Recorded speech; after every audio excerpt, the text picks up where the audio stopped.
Assalamualaikum warahmatullahi wabarakatuh. Waalaikumsalam warahmatullahi wabarakatuh. Alhamdulillahi wahdah, sadaqa wa'dah, wa nasara 'abdah, wa a'azza jundah. Wassalatu wassalamu ala man la nabiyya ba'dah, wa ala alihi wa sahbihi wa mawalah. La hawla wa la quwwata illa billah, amma ba'du. Saudara-saudara kaum muslimin rahimakumullah. Seperti kita maklum bahwa Allah Subhanahu wa ta'ala menciptakan manusia dan jin untuk melaksanakan ibadah kepadanya. Manusia yang ingkar terhadap perintah ini dinamakan dengan orang-orang kafir. Sedangkan jin yang mengingkari perintah ini dinamakan dengan setan atau syaitan dalam bahasa Qur'annya. Kemudian dalam perkembangannya, jin-jin yang kafir yang dinamakan setan ini bersekongkol dan menjadi bala tentaranya iblis untuk menggelincirkan manusia dengan berbagai macam cara dan jalan dari hal-hal yang diridhoi oleh Allah Subhanahu wa ta'ala.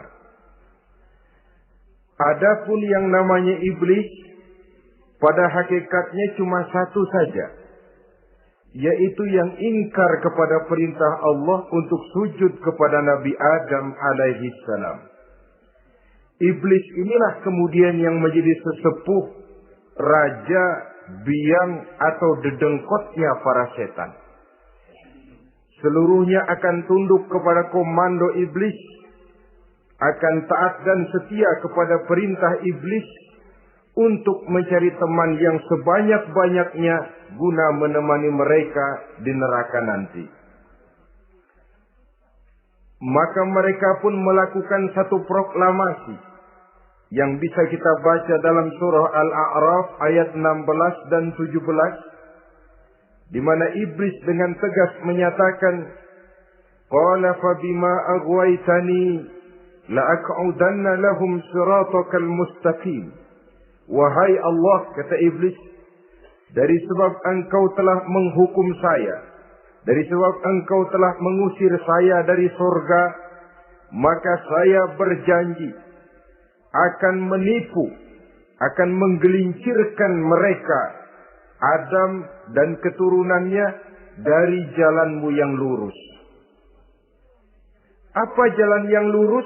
Tidak lain Islam ini. Dengan segala cara dan jalan, iblis dan bala tentaranya akan berusaha menggelincirkan manusia dari jalan yang lurus. Caranya bagaimana? Ayat ke-17 menjawab, "Tsumma la'atiyannahum min ba'di aydihim." Akan kami datangi mereka, akan kami goda mereka dari arah sebelah depan. Kalau cara itu tidak kena, wa min khalfihim, kami goda mereka dari sebelah belakang. Andai kata cara itu pun tidak mempan, wa an aimanihim, dari arah sebelah kanan. Kalaupun itu gagal, wa an samailihim, kami akan datang dari arah sebelah kiri. Pendeknya dari 4 penjuru angin, iblis dan seluruh bala tentaranya yang bernama setan belum akan puas sebelum kita tergelincir dari jalan yang lurus yang diridhoi oleh Allah Subhanahu wa ta'ala. Sebagian ahli tafsir menjelaskan bahwa jika iblis menggoda dari arah depan, yang dimaksud dari depan ini adalah dunia. Sehingga manusia menjadikan dunia sebagai tujuan akhir dari seluruh kegiatan hidupnya. Ia pergi pagi, pulang sore, peras keringat, banting tulang. Tidak ada yang dikejar kecuali dunia dan cuma untuk kepentingan dunia. Dunia yang membuat orang berpaling daripada akhirat. dunia yang membuat orang lupa kepada tujuan penciptaannya, maka dunia termasuk perangkap iblis. Apa isi dunia? Biasanya yang lazim itu 3 ta itu. Harta, tahta, wanita. Itu yang bikin orang jadi sibuk sampai lupa kepada tujuan penciptaannya. Untuk apa dia diciptakan oleh Allah. Ini wa'an min baini aidihim. Kami goda mereka dari arah depan dengan menyodorkan dunia dalam bentuk yang hijau ranau, dunia dalam bentuk yang manis sehingga mereka tenggelam di dalamnya lalu melupakan akhirat. Kalau cara itu juga tidak kena, wa min khalfihim, kami datang dari sebelah belakang. Kami lupakan mereka kepada akhirat. Itu mah urusan nanti bagaimana saja. Yang penting yang kita hadapi sekarang apa? Dunia. Akhirat kita belum tahu dan bahkan belum tentu ada. Yang sudah pasti saja kita garap. Melupakan akhirat. Wa an aimanihim. Yang dimaksud dari arah sebelah kanan. Iblis dan setan selalu menghalang-halangi manusia untuk berbuat kebaikan. Karena kanan adalah lambang kebajikan. Sedangkan ansama ilihim, kiri adalah lambang kejahatan. Dicegahnya kita berbuat kebajikan dan dibisikannya kita untuk selalu melakukan kejahatan dan kemunkaran. Wala tajidu aktsarahum syakirin, dan akan kamu dapati sedikit sekali di antara manusia yang bersyukur atas nikmat yang telah Engkau berikan kepada mereka. Ditanamkan rasa ingkar kepada nikmat. Jika kita tidak kufur iman, dibuatnya kufur nikmat. Mengeluh padahal hidup sudah serba cukup. Merasa masih sangat kurang padahal orang lain sudah titik air liurnya melihat keadaan kita. Sedikit sekali di antara mereka yang pandai bersyukur kepada nikmat yang telah Engkau berikan itu, ya Allah. Jadi, untuk ingkar nikmat, bisikan selalu datang dari iblis. Coba lihat itu. Temanmu yang tidak pernah sholat, rezekinya lancar. Kamu berhenti saja sholat. Yang tidak pernah ke masjid, pangkatnya naik terus. Udah berhenti aja ke masjid. Atau setidak-tidaknya mengeluh dalam hati. Tuhan kayaknya tidak adil. Kenapa saya rajin sholat kok rezeki seret benar? Padahal pada dasarnya kalau kita mau berpikir dalam bentuk yang paling mendasar, Allah selalu memberikan yang terbaik untuk kita. Jika begini keadaan kita, inilah yang terbaik buat kita menurut pertimbangan Allah. Jika kita menuntut lebih lagi, mungkin dengan keadaan yang lebih itu kita bisa tergelincir. Dan Allah lebih tahu itu. Sebagai pencipta manusia, Allah lebih tahu tentang kemungkinan-kemungkinan yang bisa didapat dan dicapai oleh manusia. Bahasa ringannya, rezeki lu segini aja deh, lu jadi rajin sholat. Kalau rezeki lu melebihan jadi orang kaya dikit, nanti ngeliat masjid minggir. Allah selalu memberikan yang terbaik kepada kita. Saudara-saudara kaum muslimin, adapun iblis dan setan sudah menyadari betul bahwa iblis dan setan tempatnya di akhirat nanti jelas neraka. Itu mereka sudah sadari betul. Maka yang mereka kepengen sekarang bagaimana mencari teman sebanyak-banyaknya untuk menemani mereka di neraka nanti. Nah inilah yang menyebabkan mereka berjibaku betul. Bahkan ada satu riwayat itu, ada waktu-waktu tertentu di mana para setan ini laporan kepada iblis. Kalau ada yang laporan gagal, bukan main marahnya si iblis ini selaku komandan. Kata setan, Pak, saya gagal menggoda si Fulan karena imannya kuat. Goblok kamu. Dengan apa kamu goda dia? Dengan kedudukan. Dia tidak mau. tempuh dengan jalan lain, barangkali dengan harta.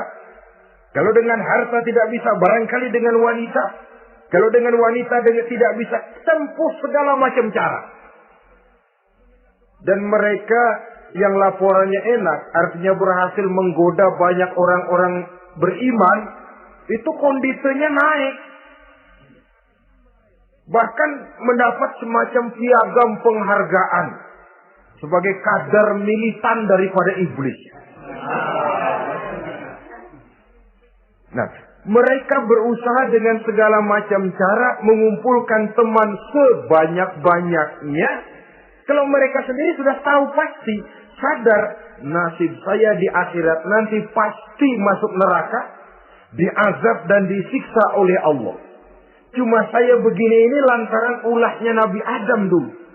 Maka anak-anak cucu Nabi Adam harus menjadi teman-teman saya sebanyak-banyaknya guna menemani saya di dalam neraka. Oleh karena itu, pada kesempatan pertemuan saat ini, kita akan membicarakan siapa sih teman-teman setan itu. Diriwayatkan dari Wahab bin Munabbih bahwa pada satu hari iblis diperintahkan oleh Allah untuk datang kepada baginda Rasulullah sallallahu alaihi wasallam dan menjawab segala pertanyaan yang diajukan oleh baginda Nabi. Datang iblis dalam bentuk orang tua pakai tongkat. Jadi iblis itu bisa malih warna. Dia termasuk jenis makhluk halus toh. Seperti halnya jin dan malaikat. Itu bisa malih warna sesuai dengan yang mereka kehendaki. Ketika datang, baginda Nabi bertanya, "Man anta?" Siapa kamu? Dia jawab, "Ana iblis." Saya iblis. Jujur. "Limadza ji'ta?" Mau apa kamu datang kemari? Kata baginda Nabi. Dijawab oleh iblis, "Innallaha amaroni an atika wa ujibaka an kulli ma sa'altani." Allah memerintahkan saya untuk datang kepadamu dan menjawab segala pertanyaan yang engkau ajukan kepada saya. Nah, atas pernyataan ini, baginda Rasul kemudian bertanya dengan dua pertanyaan. Pertanyaan pertama, iblis, "Kam ikhwanuka min ummati?" Ada berapa sih teman-temanmu dari golongan umatku? Dari golongan umatku, umat Islam ini. Bukan orang lain. Kalau orang kafir sih sudah jelas. Itu memang CS-nya iblis.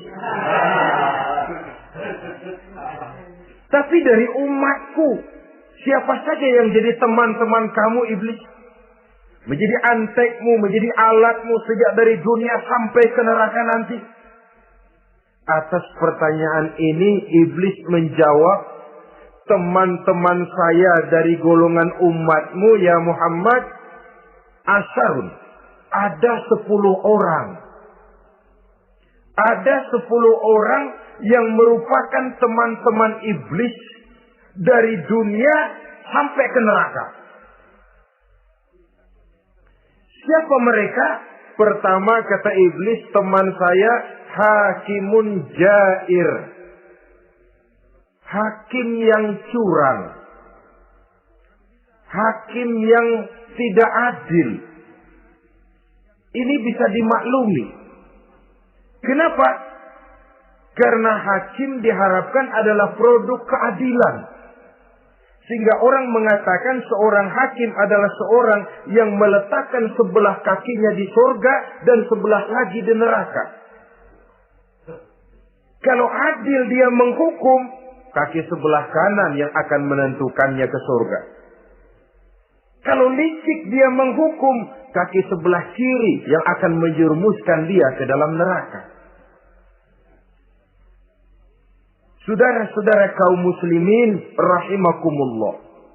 Sesungguhnya dalam kehidupan, Kurangnya sandang pangan bukan satunya-satunya sebab yang membuat orang menderita.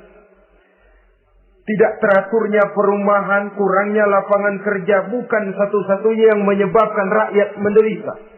Tapi lukanya rasa keadilan. Tidak tegaknya hukum sebagaimana yang diharapkan. Itu juga bisa menjadi sumber nesapa, bisa menjadi asal dari segala derita. Oleh karena itu, hakim yang tidak adil, hakim yang curang, yang menghukum tidak berdasarkan hukum, tapi berdasarkan kepentingan, berdasarkan pesan sponsor, hukum bisa dibeli, ada istilah mafia peradilan. Hakim-hakim macam ini yang akan menjadi teman-teman iblis.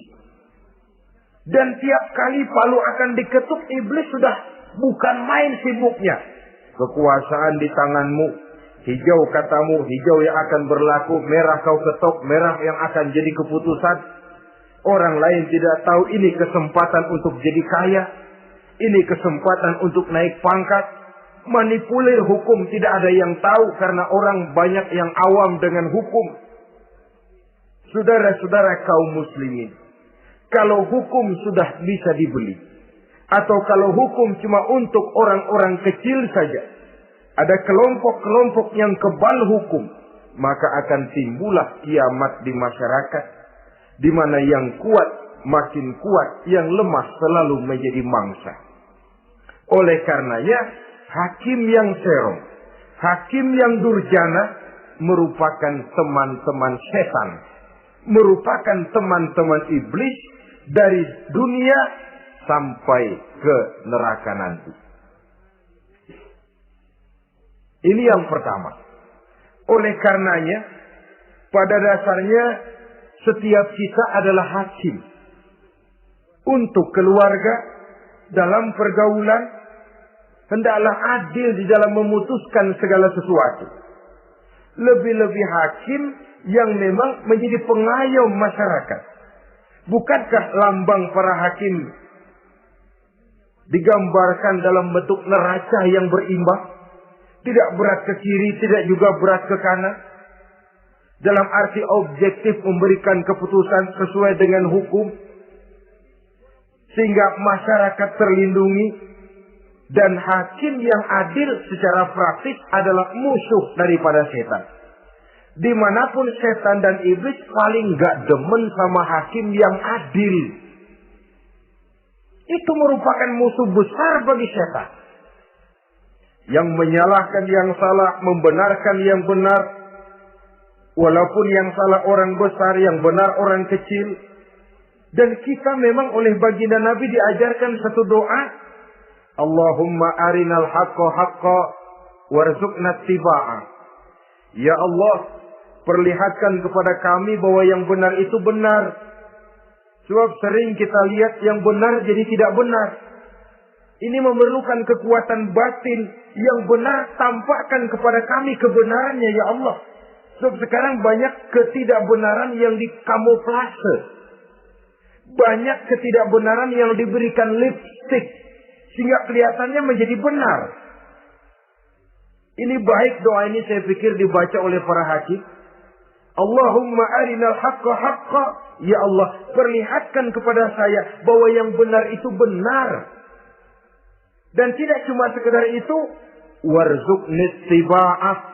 Berikan kekuatan kepada saya untuk mengikuti kebenaran itu. Sebab kadang-kadang terjadi juga dia tahu yang benar itu benar. Tapi tidak punya keberanian moral untuk mengatakan bahwa itu benar. Dia tahu itu barang yang hak. Tapi tidak terpanggil mengikuti yang hak. Tidak punya kekuatan moral untuk mengikutinya. Lalu doa ini pun disambung. Wa arinal batila batilan. Warzuqna ijtinabah. Wahai Allah, perlihatkan kepada kami bahwa yang batil adalah batil. Bahwa yang salah adalah salah. Bahwa yang munkar adalah munkar. Berikan kepada kami kekuatan untuk menjauhi yang munkar, yang batil, yang zalim. Saudara-saudara kaum muslimin rahimakumullah. Kita sering mencaci kaum pelacur sebagai sampah masyarakat. Tapi sadarkah kita bahwa pelacuran di bidang hukum, pelacuran di bidang intelektual, kadang-kadang pelacuran di bidang agama, dalam arti menjual ayat untuk membela yang salah dan menekan yang benar, ini juga tidak kalah bahayanya dengan prostitusi, pelacur-pelacur yang kita anggap sebagai sampah daripada kehidupan masyarakat itu. Oleh karenanya, maka hakim yang adil merupakan musuh utama daripada iblis dan setan. Mereka akan sibuk sekali kalau seorang hakim sudah berketetapan untuk melahirkan keputusan hukum yang seadil-adilnya.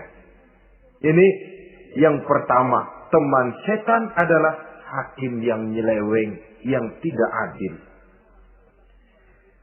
Yang kedua, teman saya, kata iblis, ghaniyun mutakabbir. Orang kaya yang sombong. Orang kaya sombong itu teman setan.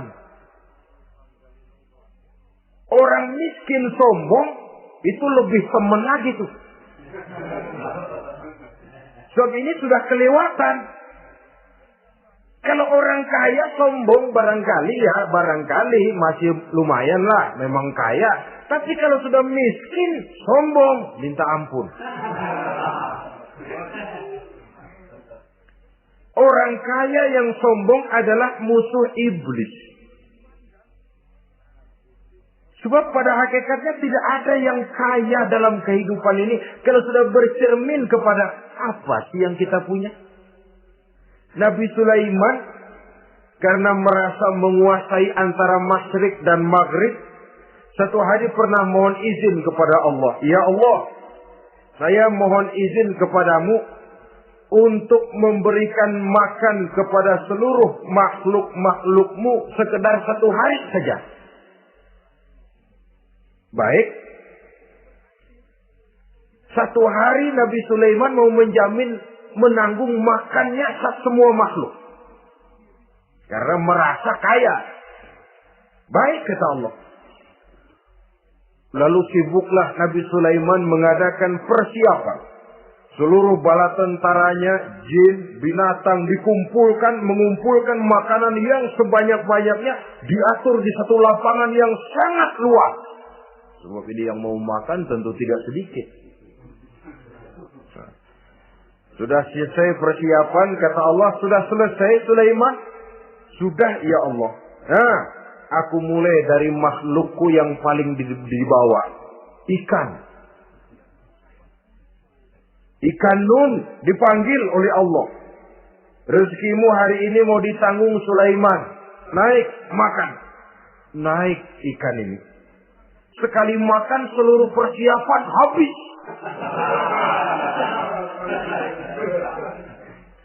Goleng kepala Nabi Sulaiman, beliau sadar lalu sujud, maha kaya engkau ya Allah. Boro-boro nanggung makanan semua makhluk hidup sehari, ikan satu nggak keurusan. Ini baru sekali makan, bagaimana nambahnya? Jadi apa sih yang kita anggap kaya ini? Maka orang kaya yang sombong pada hakikatnya kacang yang lupa akan kulitnya. Tidak ada yang kita bawa pada saat kita terlahir ke alam ini. Sebagaimana juga tidak ada yang kita bawa pada saat kita meninggalkan alam ini. Harta kita akan pindah nama. Sebab itu yang perlu kita jaga pada hakikatnya tidak lain nilai-nilai iman. Sebab ini yang akan kita bawa. Cuma ironinya, karena iman itu abstrak, bukan benda, orang yang kehilangan iman tidak pernah ribut. Sebaliknya karena harta itu materi, benda konkret, orang yang kehilangan harta cepat merasa, cepat ribut. Motor hilang, ribut. Kenapa? Motor itu benda, kelihatan. Duit hilang, ribut. Televisi hilang, ribut. Kenapa? Benda. Tapi kalau iman yang hilang, wah kelihatannya tenang-tenang saja, Pak.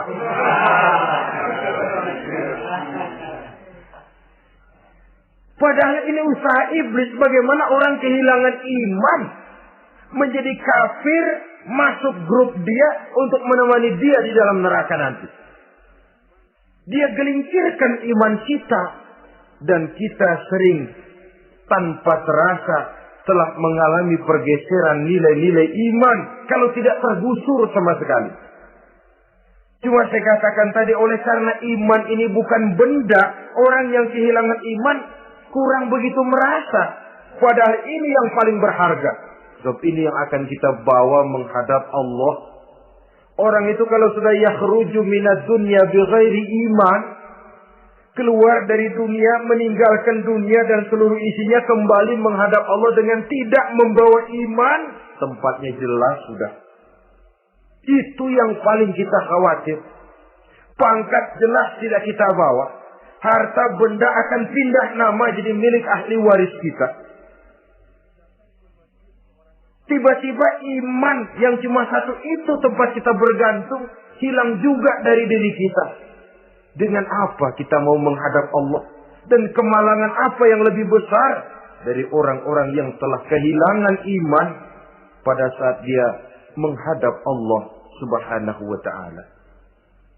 Karena itu, saudara-saudara, terutama yang diberikan amanah berupa harta oleh Allah dalam kehidupan ini, bersyukurlah kalau saudara diberikan kepercayaan oleh Allah untuk menyalurkan rezeki kepada orang lain.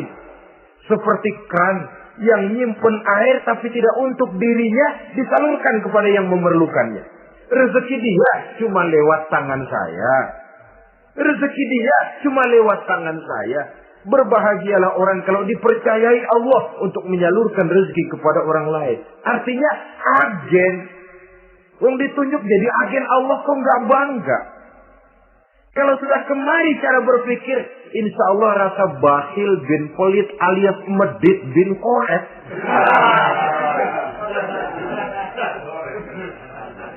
Itu insya Allah nggak ada.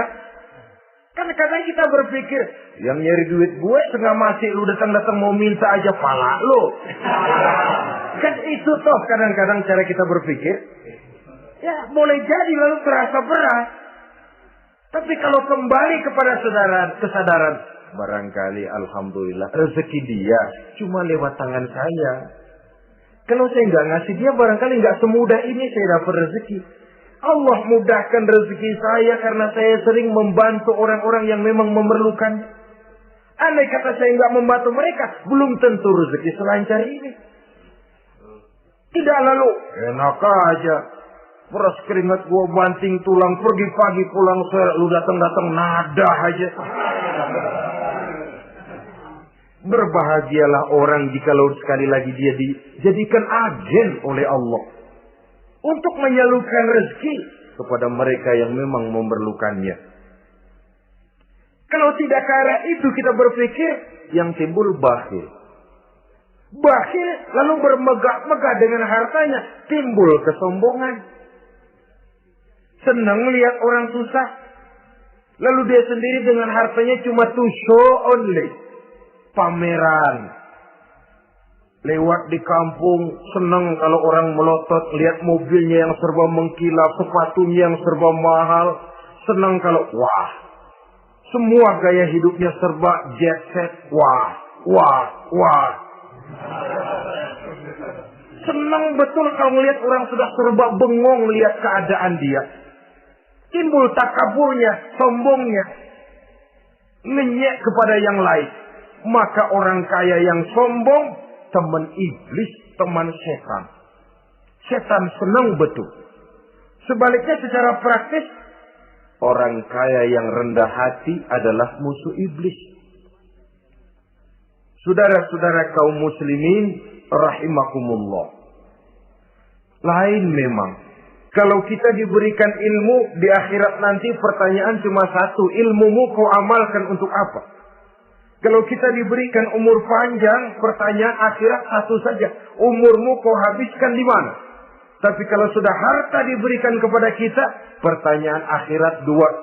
Min aina iktasabahu wa fima anfaqahu. Hartamu kau dapat dari mana? Kau belanjakan kemana? Depan belakang ditanya.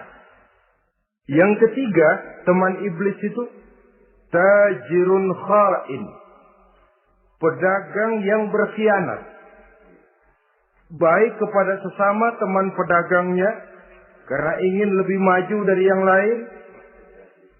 Terjadi persaingan yang tidak sehat di berbagai bidang bisnis. Ataupun kepada para pembelinya.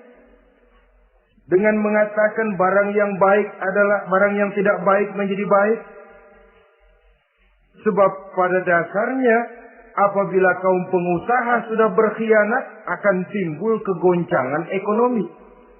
Dan kegoncangan ekonomi dampaknya adalah melahirkan kelas-kelas kemiskinan.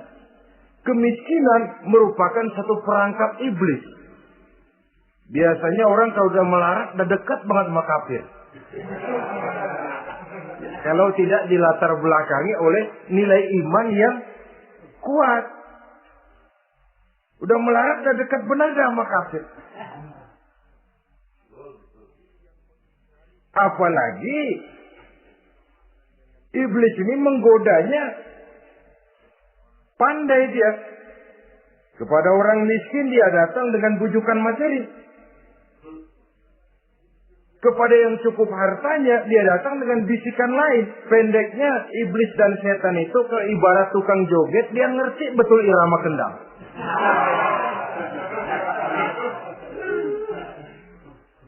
Di mana kelemahan orang itu dia selidiki, dia pelajari. Dari arah situ dia masuk.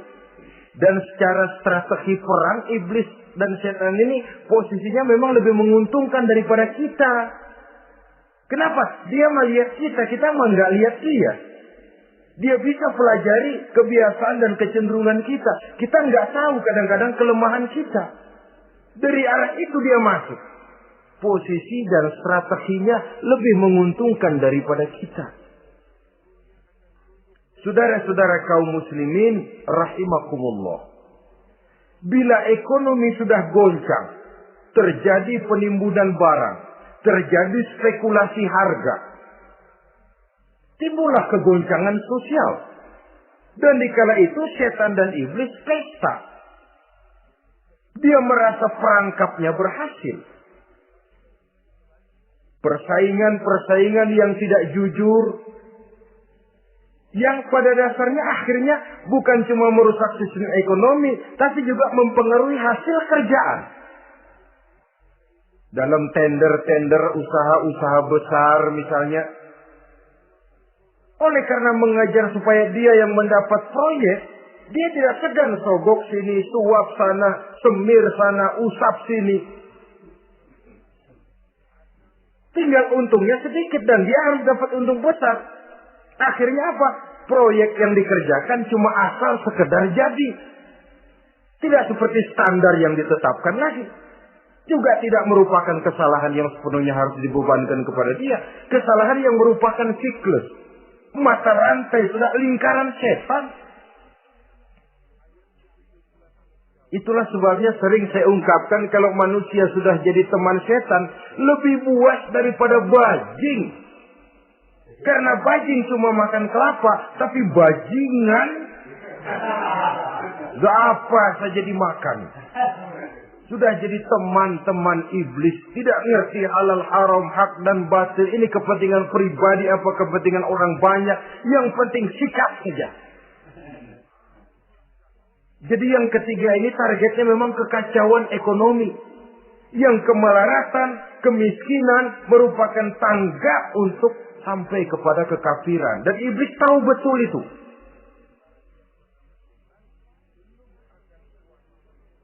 Lain misalnya contoh yang diberikan oleh Rasul. Rasul kan pernah dagang di kala remaja itu. Membawa dagangannya Siti Khadijah. Kain. Beliau dagang kain. Berapa kain ini? Oh, kalau ini Saya ambil dari Ibu Khadijah 25 rupiah. Saudara mau beli saya berapa terserah asal saya ada untungnya. Dan kalau modalnya 25, betul-betul beliau bilang 25. Jujur. Kita kan enggak, udah bohong campur sumpah lagi.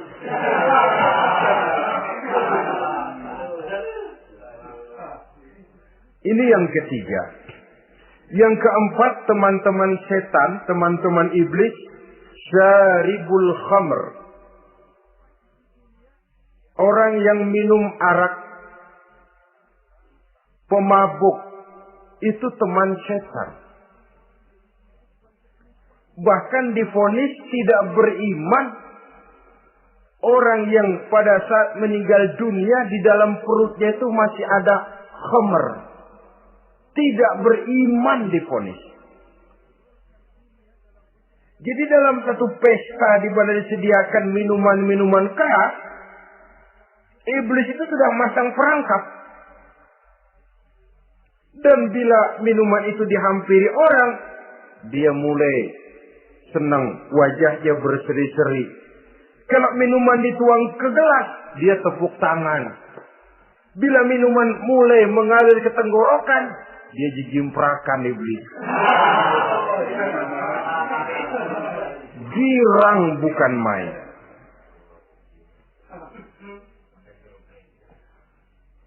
Saudara-saudara kaum muslimin rahimakumullah. Kenapa pemabuk merupakan teman setan? Karena dalam keadaan mabuk, orang kehilangan daya kontrol.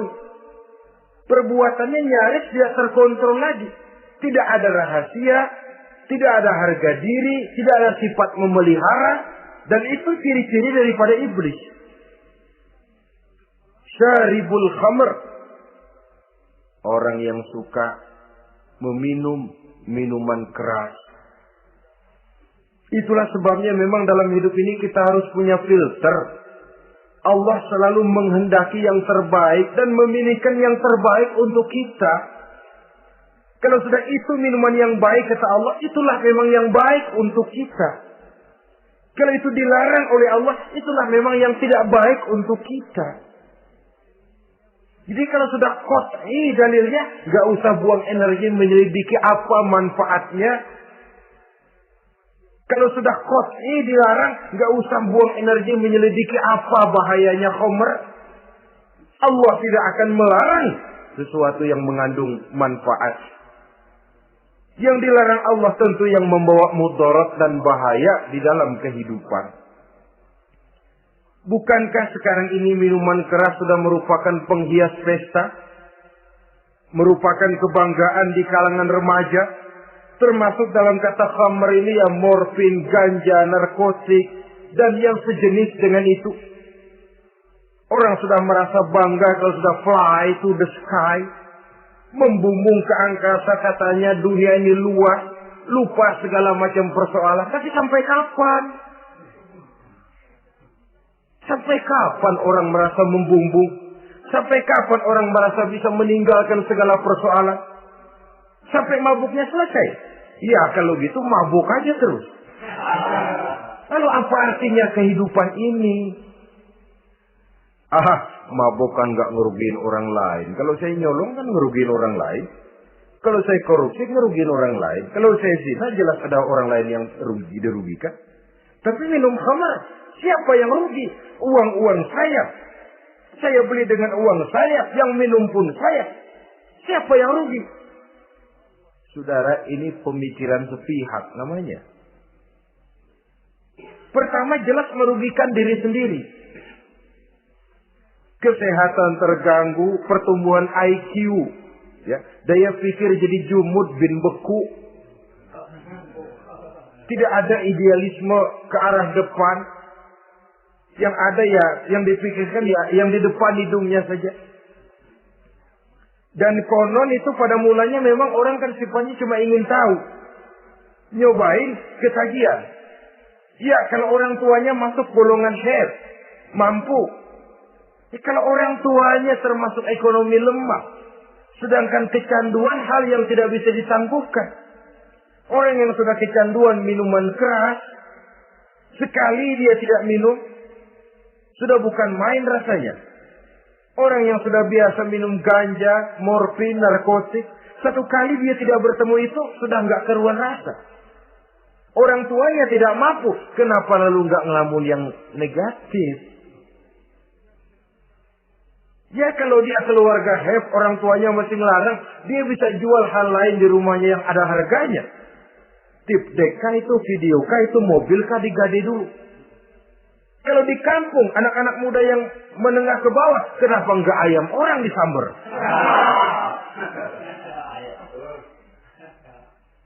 Terjadilah perbuatan negatif yang akhirnya merembet kepada merugikan orang lain.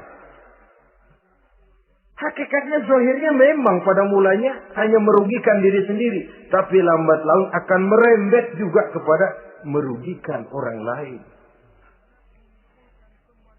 Oleh karena itu pantas kalau dalam perjalanan Mi'raj begitu hendak start dari Masjidil Aqsa menghadap Allah, kepada baginda Nabi disodorkan 2 gelas minuman. Segelas susu dan segelas arak. Muhammad, kau ambil salah satu minuman itu, kau minum. Mantap, Nabi mengambil gelas yang isinya susu lalu beliau minum. Selesai minum, kata Jibril, "Sadaqta ya Muhammad, laqad asabtal haq." Kamu benar Muhammad, pilihanmu tepat. Kenapa? Untung saja susu yang kamu minum. Kalau arak yang kamu ambil, kamu pilih dan kamu minum, pasti umatmu bakal pada jadi umat teler semua nanti. Wong Nabi milih susu saja umatnya masih banyak yang teler. Apalagi kalau beliau memilih khamr waktu itu. Tapi ini sekedar simbol bahwa begitulah kita dalam hidup.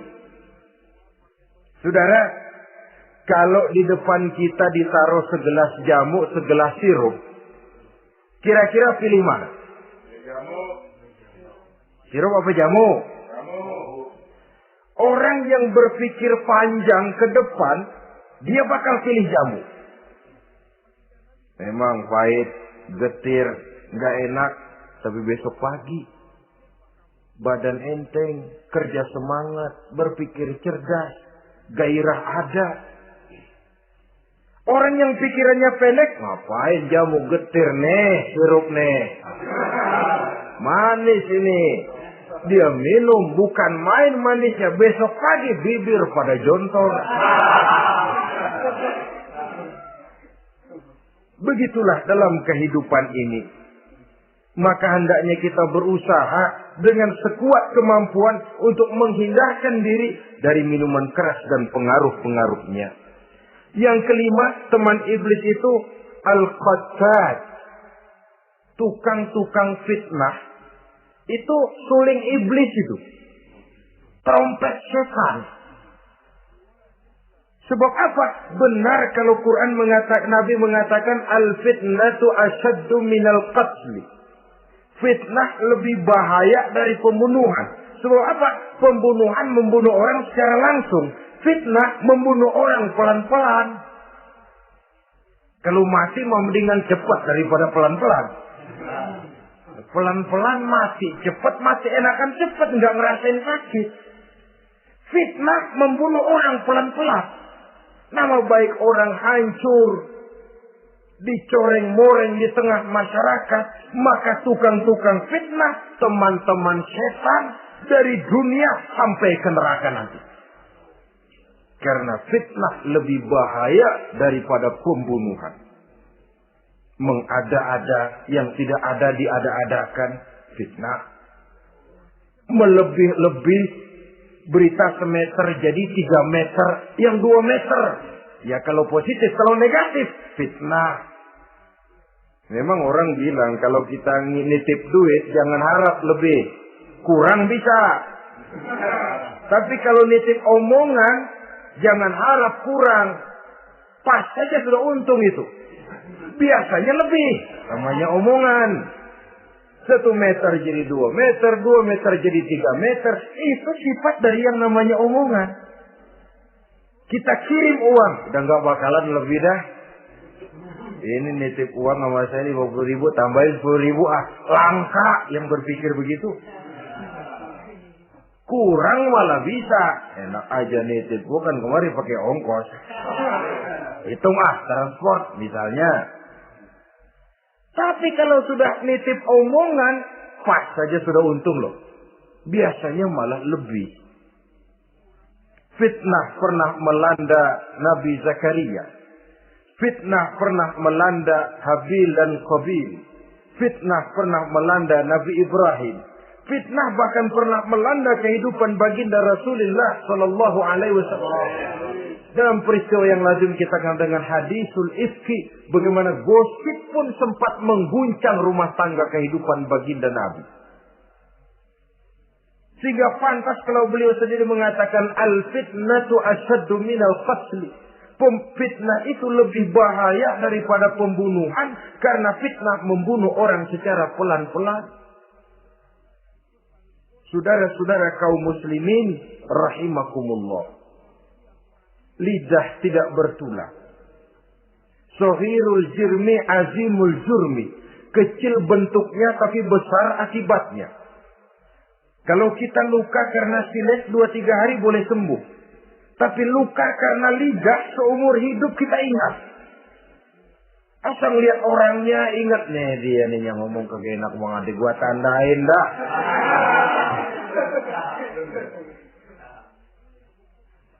Itulah sebabnya pepatah bilang salamatul insan fi hifzil lisan. Orang akan selamat jikalau dia pandai menjaga lidahnya. Saudara-saudara kaum muslimin, yang keenam, teman setan sahibur riya. Orang yang riya, beramal cuma to show only, supaya ingin dipuji orang, ingin dilihat orang, riya namanya. Tidak ada ikhlas. Sebab kata Imam Ghazali, an-nasu kulluhum niyamun illal alimun. Wal alimuna an-nasu kulluhum mauta illal alimun. Wal alimuna niyamun illal amilun. Wal amiluna mughtarruna illal mukhlisun. Manusia itu pada hakikatnya mati kecuali orang alim. Orang alim sekalipun hidup hakikatnya adalah tidur kecuali orang yang mengamalkan ilmunya. Dan orang yang mengamalkan ilmunya banyak yang tertipu kecuali orang yang ikhlas. Tepat ini fatwa Imam Ghazali. Manusia hakikatnya tidur kecuali orang yang alim. Orang yang alim walaupun hidup tapi tidur. Hidup tidur, ya nggak bisa berbuat banyak kecuali orang yang mengamalkan ilmunya. Dan orang yang mengamalkan ilmunya banyak yang tertipu kecuali yang ikhlas. Jadi kalau amal itu adalah jasad, ikhlas itu adalah ruh. Amal tanpa ikhlas patung. Patung tidak bisa berkembang, tidak bisa berbuat banyak, namanya patung. Itu amal tanpa ikhlas. Ini termasuk penyakit batin toh, ikhlas, riya, ujub, sum'ah, penyakit kepengen didengar orang, penyakit kepengen dilihat orang. Wah, kalau sembayangnya dilihat orang mantap betul, kayak besok mau mati. Tapi kalau sudah sembahyang yang nggak dilihat orang, wah kilat khusus, cepat bukan main. Riya. Ini yang menghancurkan amal ini nggak terasa. Sifat kita sendiri. Riya ini menggeragoti amal. Sebagaimana api menggeragoti kayu bakar. Yang ketujuh. Teman setan akilu malil yatim. Orang yang memakan harta anak yatim. Itu setan senang betul itu. Dia bisikan, kau kan ngurus anak yatim. Kau sudah menanamkan budi kepada mereka. Jadi wajar kalau kau ambil bagian. Mula-mula memang dalam batas yang wajar. Makin lama malah berebut sama yatimnya. Makin kesonoin, yatimnya malah nggak keduman, panitianya yang kenyang. Akilu malil yatim, orang yang memakan harta anak yatim secara zalim, ini merupakan teman setan. Sebaliknya, orang yang melindungi anak yatim, kata Nabi, seperti dua jari ini dengan aku di akhirat nanti. Dekat derajatnya dengan Rasul. Yang kedelapan, teman setan al-mutahawinu bis shalah. Orang yang nganggap enteng sholat. Ngenteng-ngentengin sholat. Nanti aja dah, kalau udah tua-tuaan, sembayang mah gampang, saban sehari ada. Kalau ini nih tinju, jarang-jarang. Al-mutahawi. Ngenteng-ngentengin. Pada dasarnya agama itu mudah. Jangan dipersulit, tapi juga jangan dipermudah. Agama itu tidak berat. Jangan diberat-beratin, tapi juga jangan dienteng-entengin. So yang enteng kalau kita entengin, akhirnya menganggap remeh. Mulanya memang sedikit, makin lama makin banyak, makin lama makin banyak, makin bertumpuk. Apalagi kalau sadar kita sholat adalah tiang daripada agama. Bagaimana rumah akan tegak tanpa tiang yang kuat? Bagaimana agama akan tegak dalam diri seseorang kalau sholatnya dia enteng-entengi? Jangankan yang sunnah, yang wajib saja. Kadang-kadang tutup lubang gali lubang. Padahal itu merupakan tiang pokok. Rumah itu untuk kuat harus ada tiang-tiang tambahan. Tiang tambahan ini ya nawafil, ya rawatib, sholat-sholat sunnah itu. Itu untuk menjaga stabilitas temperatur batin kita kepada Allah.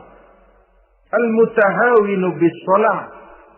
Jadi kalau sudah masuk waktu, beduk misalnya berbunyi, azan berkumandang, iblis mulai menyebar bala tentaranya. Pasukan, siap.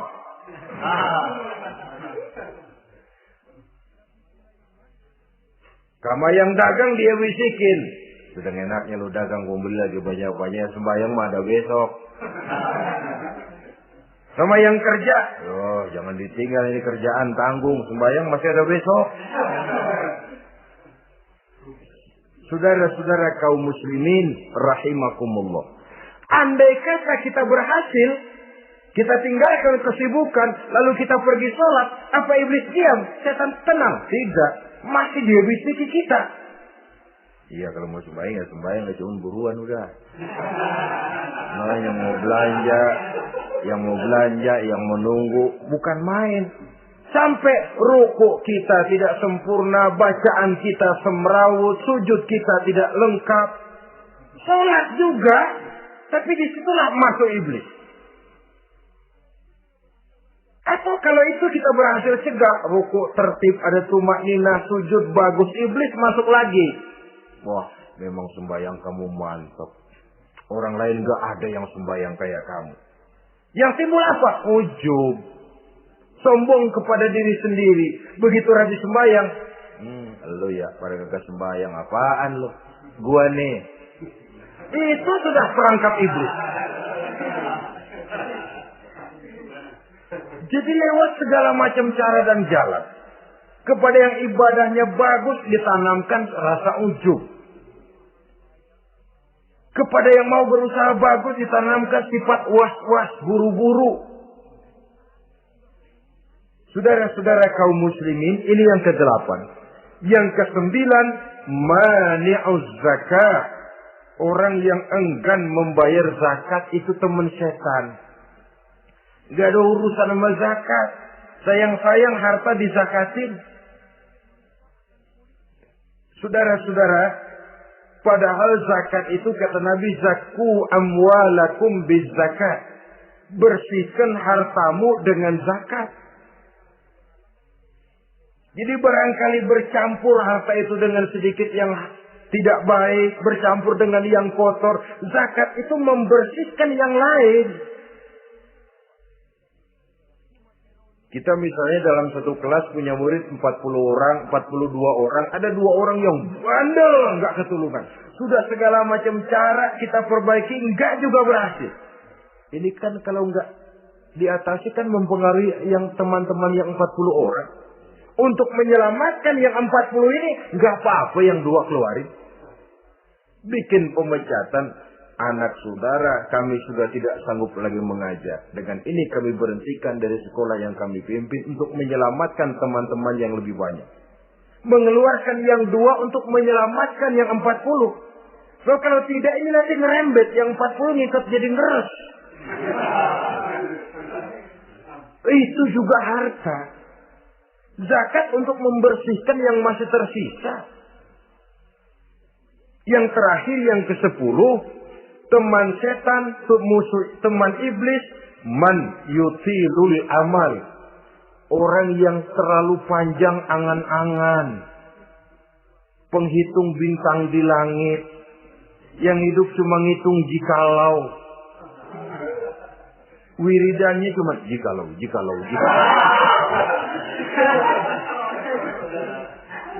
Tidak pernah mau berbuat, cuma angan-angan kelewat panjang. Yang ngelamun kan nggak ada sekolahan, ya siapa juga bisa ngelamun. Orang bukan tidak boleh bercita-cita. Bahkan cita-cita yang mendorong kita untuk bergairah dalam kehidupan. Tapi kalau cita-cita tanpa langkah konkret, yang penting kan punya kemauan, lebihnya tawakal. Nggak cukup. Pernah datang ke masjid seorang sahabat. Begitu sampai dia turun dari onta langsung menghadap baginda Nabi. Nabi tanya, ontamu udah diikat belum? Belum ya Rasul. Kenapa? Saya tawakal kepada Allah. Tuh orang diomelin sama Nabi. Ikat dulu, habis gitu baru tawakal. Betul toh. Ikat dulu tuh onta, lebihnya baru tawakal. Kalau udah diikat masih lari juga, itu tawakal. Lah belum diikat udah tawakal. Orang yang terlalu panjang angan-angan, yang akhirnya kalau tidak merusak cara berpikirnya, akan mendorong dia kepada perbuatan yang negatif untuk mewujudkan angan-angannya itu. Macam misalnya ya, pakaian kepengen bagus, harta mau banyak, usaha ogah, kerja capek sedikit tidak mau, kepengen seperti orang-orang, lalu ngelamun. Kalau tidak jadi gila, dia merusak perbuatannya. Kan berapa banyak orang yang kepengen kaya gagal lalu jadi sableng. Kertas koran ditumpukin, dikantongin, dia kira gepokan duit. Hawanya duit udah banyak aja. Tulul amal, terlalu panjang angan-angan. Nah, saudara-saudara, kalau kita sudah tahu itulah teman-teman setan, teman-teman iblis, mari kita berusaha jangan termasuk salah satu di antara 10 orang yang menjadi teman-teman iblis ini. Lalu cara untuk mengatasinya bagaimana? Imam Al-Ghazali rahimahullah memberikan tuntunan. Pertama, untuk mengatasi perangkap setan, jangan sampai kita termasuk salah satu teman setan, zikrullah. Banyak ingat kepada Allah. Sebab Nabi bersabda, inna zikrullahi ta'ala fi janbi syaitan kal akillati fi janbi ibni Adam. Sesungguhnya zikrullah, zikir kepada Allah itu dapat menyakiti setan sebagaimana penyakit menyakiti lambung anak Adam. Jadi setan itu akan kurus kalau kita hantam pakai zikrullah. Setan tidak berdaya, lemah kalau kita hantam pakai zikrullah. Ingat, Allah selalu merasakan kehadiran Allah dekat dalam hidup. Itu senjata pertama. Dengan zikrullah, setan kurus. Kalau udah kurus, dia lemas. Nggak berdaya ngadepin kita. Tapi kalau nafsu yang kita ikutin, kita umpanin tuh setan. Lah gemuk. Begitu gemuk, makin berleluasa dia ngutak-ngatik kita. Yang kedua, jangan mendekati tempat maksiat. Sebab man hama haulal hima yusiku ayyaquafi. Orang yang main di pinggir kali ditakutin kecebur di kali. Jangan mendekati tempat yang cenderung membawa kita ke tempat maksiat. Saudara-saudara, yang ketiga, mengosongkan perut. Dalam arti rajin puasa sunnah. Kata Nabi, inna syaitan yajri min ibni Adam majrad dam fatayyiku majariyahu bil ju'. Setan mengalir dalam diri manusia seperti mengalirnya darah. Maka persempit jalan setan dengan apa? Bil ju', dengan memperbanyak lapar. Bukan memperturutkan syahwat. Pantas kalau Nabi bilang, saya adalah sekelompok orang yang tidak makan kecuali kalau kami lapar. Dan kalau kami makan, tidaklah sampai kekenyangan. Bukan nggak kenyang, tapi nggak kekenyangan. Yang terakhir kata Imam Ghazali, hendaknya kita selalu ingat bahwa tujuan iblis dan setan adalah menjerumuskan manusia. Menyengsarakan manusia. Supaya kita menjadi teman mereka di neraka nanti. Kalau ingat itu, insya Allah kita bisa mengerem diri. Nah, inilah saja yang dapat kita sampaikan pada pertemuan kali ini. Mudah-mudahan ada manfaatnya. Terima kasih dan mohon maaf. Usikum wa nafsi bitaqwallah. Wassalamualaikum warahmatullahi wabarakatuh. Waalaikumsalam.